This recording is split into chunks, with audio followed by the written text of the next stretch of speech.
ఈరోజు మా పాపకి స్నాక్స్ లంచ్ చూసేయండి. ఫస్ట్ అయితే ప్రొమోగ్రేటీ అయితే పెడుతున్నాను అనమాట. మా అమ్మ వాళ్ళు మొన్న అయితే నాకు పంపించారు. సో పార్సల్ అవైతే పెడుతున్నాను. డైలీ ఒక ఫ్రూట్ ఏదో ఒకటి పెడుతున్నాను అనమాట.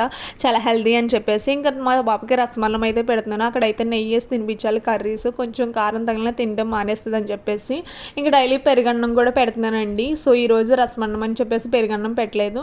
ఇంకా ఫ్రిడ్జ్ నుంచి డేట్స్ అయితే తీస్తున్నాను. అవి అయితే చాలా హెల్దీ అండి. బ్లడ్ కట్ట బాగా పడుతుంది అని చెప్పేసి డేట్స్ అయితే తీసుకున్నాను. మా పాప హెల్త్ ఇంపార్టెంట్ అండి. నాకు ఫస్ట్ నుంచి నాకు పిచ్చి పిచ్చి కుర్కురు ప్యాకెట్లు అన్నా ఏమన్నా నచ్చవన్నమాట. ఇలాంటి హెల్తీ తినడమే మంచిది పిల్లలు, ఎందుకంటే రేపు పొద్దున్న బాగుంటారు భవిష్యత్తులో. సో మనలాగా ఇష్యూస్ ఏం రాకూడదు. చిన్నప్పుడు నేను పిచ్చి పాపాలు తిని ఇలా అయిపోయాను. సో తర్వాత చాలా ఇబ్బంది పడతామని తెలిసింది. కుర్కుర్లు గట్ట కొంచెం అవాయిడ్ చేయడం బెటర్ అనిపించింది. సో ఇంకా వాటర్ బాటిల్ అయితే ఫిల్ చేసి పెట్టేశాను అనమాట. సో నెక్స్ట్ వచ్చేసి ఇంకా ఆఫీస్కి అయితే వచ్చేసాను. మా పాపని దిగబెట్టే స్కూల్ దగ్గర. సో మాకు దగ్గరేనండి ఆఫీస్ నుంచి, అందుకే అక్కడ వేసామన్నమాట స్కూల్కి.